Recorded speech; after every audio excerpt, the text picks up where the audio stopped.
Hello बच्चों, कैसे हैं आप सभी बच्चों। देखिए, आरपीएफ, एसआई और कांस्टेबल के बारे में बहुत सारे बच्चे परेशान हैं कि किस तरीके से प्रिपरेशन करें। तो आज मैं आपको एक ऐसी स्ट्रेटेजी बताने जा रहा हूं जिसमें आप बहुत अच्छा स्कोर कर पाएंगे, क्योंकि बहुत सारे बच्चे अपनी तैयारी तो बहुत अच्छे से कर पाते हैं, लेकिन जब पेपर में जाते हैं तो बहुत अच्छा स्कोर नहीं कर पाते हैं। वो क्या, उन्हें क्या प्रॉब्लम हो जाती है, उसमें यहाँ पे सारी जो प्रॉब्लम मैंने फेस की है वो सारी यहाँ पे बताने वाला हूँ आपको। क्योंकि मैंने भी आरपीएफ एसआई का, आपने देखा होगा, पहले जो एग्जाम हुआ था जिसमें 120 के करीब आपकी जो है मेरिट गई थी, यानी कि बटे में से बटे आपकी मेरिट चली गई थी। उसमें मैं बहुत नजदीक से वहां पे रहा था। तो आपको यहाँ मैं आपको बताऊंगा किस तरीके से मैं आप वहां तक पहुंचा जहां किसी ने नहीं सोचा था कि वहां तक मेरिट पहुंच जाएगी, लेकिन मैं वहां तक भी पहुंचा क्योंकि मुझे पता था कि मेरिट जो है हो सकता है बहुत नजदीक पहुंच जाए बाउंड्री लाइन के। तो बाउंड्री लाइन के नजदीक पहुंचने का मतलब ये है कि आप किस तरीके से अपनी जो है तैयारी को कर रहे हैं और कैसे पुश दे रहे हैं। उसमें आपको कई चीजें यहाँ पे समझने की जरूरत है, कई चीजें आप समझेंगे तभी आप इन चीजों को जो है कंप्लीट कर पाएंगे बच्चों। देखिए, सबसे पहले तो आपको यहाँ पे आरपीएफ एसआई एग्जाम 2018-19 के अवेलेबल शिफ्ट जो है मैंने आपको दी है, यानी कि इस शिफ्ट में यहाँ पे पेपर हुआ था। सबसे पहले तो आपको ये एनालिसिस करना है कि किस तरीके से आपके पेपर हुए थे, यानी कौन कौन से शिफ्ट में आपके पेपर हुए थे। थर्ड शिफ्ट, यहाँ पे सेकंड शिफ्ट, फर्स्ट शिफ्ट में सारे पेपर यहाँ पे लेकर आया हूँ। कुछ शिफ्ट के ऐसे हैं जो पेपर मुझे नहीं मिले हैं, लेकिन आपके हिसाब से मैं सारे पेपर यहाँ पे लेकर आया हूँ।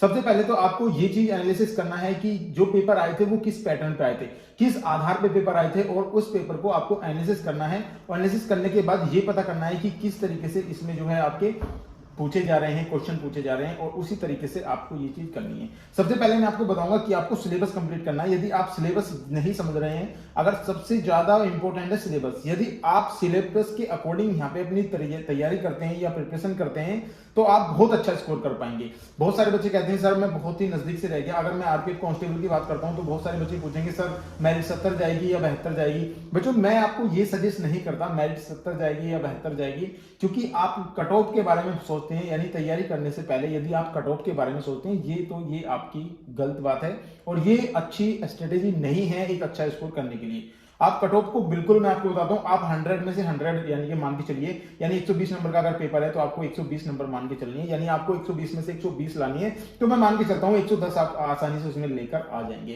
क्योंकि मैंने भी ये स्ट्रेटेजी अपनाई थी। तो मैं बहुत नियर अबाउट पहुंच गया था, यानी 120 में से 118 क्वेश्चन मेरे सही थे, लेकिन मेरिट जो है आपकी 120 में से 120 चली गई थी। आरपीएफ एसआई की बात कर रहा हूं मैं।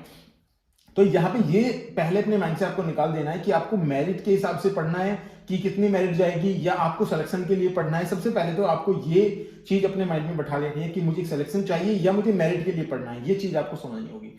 तब इस चीज को समझने के बाद आपको ये एनालिसिस करना है कि ये पेपर हैं। ये पेपर मैं आपको हमारे चैनल पे जो है करा दूंगा, एक एक शिफ्ट को यहाँ पे बहुत ही बारीकी से मैं आपको दिखाऊंगा, बहुत ही बारीक से आपको समझाऊंगा किस तरीके का पेपर है। और ये भी आपको अगले नेक्स्ट वीडियो में बताऊंगा मैं कि जीएस का पोर्शन कहां से पूछा जाता है, कहां से मैथ का पोर्शन पूछा जाता है। ये सारी चीजें अगले नेक्स्ट वीडियो में मैं आपके साथ शेयर करने वाला हूं।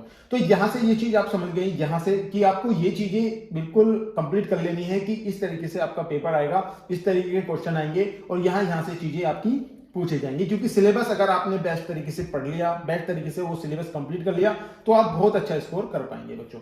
अब बहुत सारे बच्चे कहेंगे सर इसमें क्या क्या चीज आने वाली है, तो ये विषय आपके अलग अलग हैं, पर्सन संख्या भी मैंने यहाँ पे दी है। यहाँ पे देखिए, जनरल नॉलेज की बात करता हूँ तो 50 क्वेश्चन आपके यहाँ पे आने वाले हैं, 50% और 50 ही मार्क्स आपको यहाँ पे दिए जाएंगे। सेकंड नंबर पे बी यहाँ पे अर्थमेटिक है। अर्थमेटिक आपका 35 नंबर का आएगा, यानी मार्क्स आपके 35 नंबर यहाँ पे होंगे। और सी नंबर में जनरल इंटेलिजेंस एंड रीजनिंग आपकी आएगी, यानी इसमें आपको 35 क्वेश्चन होंगे और 35 ही इसमें आपके नंबर होंगे। और टोटल अगर क्वेश्चन की बात करता हूं तो 120 क्वेश्चन और 120 नंबर में से आपको यहाँ पे दिया जाएगा। और टाइम की बात करता हूं तो 90 मिनट आपको यहाँ पे मिलेंगे। अब ये सिलेबस जो है आपका सब इंस्पेक्टर यानी आरपीएफ एसआई और कांस्टेबल दोनों का है, ये चीज आपको याद रख लेनी है। आरपीएफ एसआई और प्लस कांस्टेबल का दोनों का ये आपका सिलेबस है। इस तरीके से दोनों ही पेपर आपके इस तरीके से पूछे जाएंगे।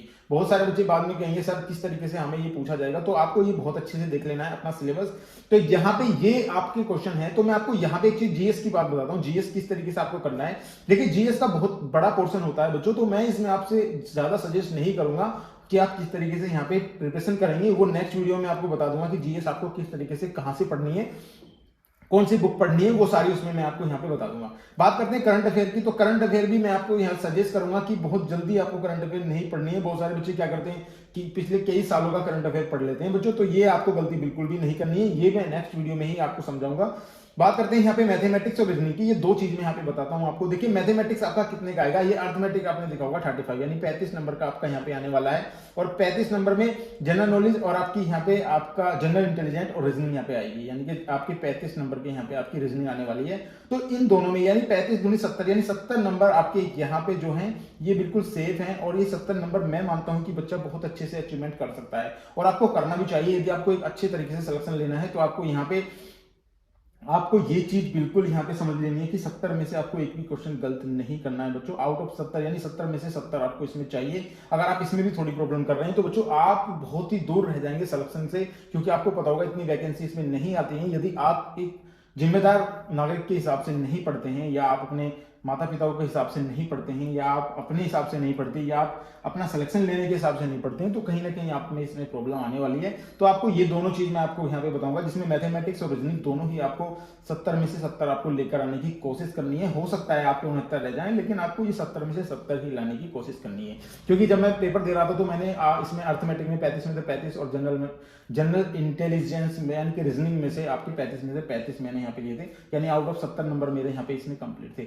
जनरल नॉलेज में हो सकता है कुछ क्वेश्चन आपके गलत रह जाएं, लेकिन जिस तरीके से मैं आपको बताऊंगा तो लगभग आपके 50 में से 47 क्वेश्चन आप इसमें ठीक कर पाएंगे। ये आपको मैं 100% तो नहीं कह सकता, लेकिन 90% आपको कह सकता हूं। यदि आप अपनी तैयारी बहुत अच्छे से कर पाए, मेरे हिसाब से कर पाए, तो आप 90% यहाँ पे 10% नंबर लेकर आ सकते हैं बच्चों।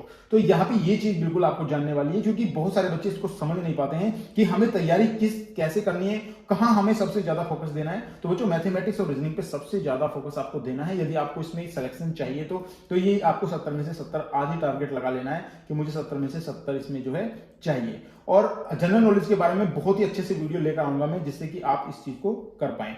अब सबसे बड़ी बात है मैथमेटिक्स और रीजनिंग में बच्चों की सबसे ज्यादा प्रॉब्लम है कि सर यहाँ टाइम कैसे बचाएं, टाइम कैसे बचाएं। तो बच्चों टाइम के बारे में आपको बता दूं मैं बहुत अच्छे से, यदि आपके कॉन्सेप्ट क्लियर होंगे। अगर मैथमेटिक्स की बात करता हूं मैं, मैथमेटिक्स में यदि आपके कॉन्सेप्ट बहुत अच्छे से क्लियर हैं, आप सवालों को समझ पा रहे हैं, उनको रिलेट कर पा रहे हैं, तो मुझे नहीं लगता कि बहुत अच्छे से आप इन क्वेश्चन को नहीं कर पाएंगे। यानी कि आप एक बार में ही देखते इन क्वेश्चन को कर पाएंगे यदि आपका कॉन्सेप्ट क्लियर है। अब कॉन्सेप्ट कैसे क्लियर होगा?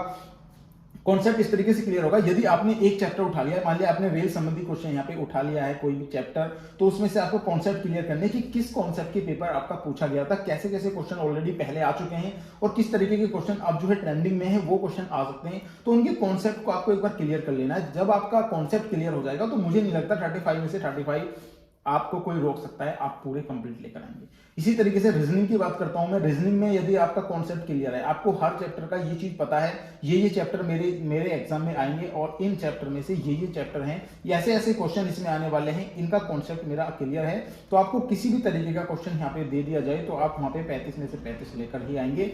ये बिल्कुल मेरा वादा है आपसे। अगर आपका कॉन्सेप्ट दोनों के यहाँ पे क्लियर है, रीजनिंग और मैथमेटिक्स में अपने कॉन्सेप्ट क्लियर करिएगा बच्चों। बहुत सारे बच्चे क्या करते हैं, उसको रटने की कोशिश करते हैं, यानी रट्टाफिकेशन करने की कोशिश करते हैं। तो ये चीज आपको बिल्कुल भी नहीं करनी है, क्योंकि अगर आपने रट्टाफिकेशन या रटने की कोशिश की तो आप 35 में से 35 बच्चों नहीं ला पाएंगे। एक अच्छे लेवल पे तैयारी को ले जाने के लिए अपने माइंड को सेट करना होगा कि मुझे 120 में से 120 लेकर आने, और जिसमें से मुझे 70 में से 70 यहाँ पे लेकर आने मैथ और रीजनिंग में। अगर आपने ये चीज एक बार अपने माइंड को बैठा लेना, अपने माइंड को इस चीज को सोचना शुरू कर दिया, तो आपका बहुत ही अच्छा स्कोर हो जाएगा। ये आप बाद में जब आप एग्जाम देकर आएंगे तब आप ये चीज समझेंगे जिस वीडियो का महत्व क्या था बनाने का और क्या आप वहां तक पहुंच पाए बच्चों। तो बच्चों ये थी आज की हमारी वीडियो। आशा करता हूं वीडियो आपको बहुत ज्यादा पसंद आई होगी। अगर पसंद आई हो तो प्लीज वीडियो को लाइक और चैनल को सब्सक्राइब जरूर कर लीजिएगा। मिलता हूं नेक्स्ट वीडियो में जनरल नॉलेज की स्ट्रेटेजी के बारे में कि आपको कौन सी बुक कर पढ़नी चाहिए, और ये भी दिखाऊंगा कि किस बुक से कितने क्वेश्चन ऑलरेडी पहले भी मिल चुके हैं। तो thank you for watching this video.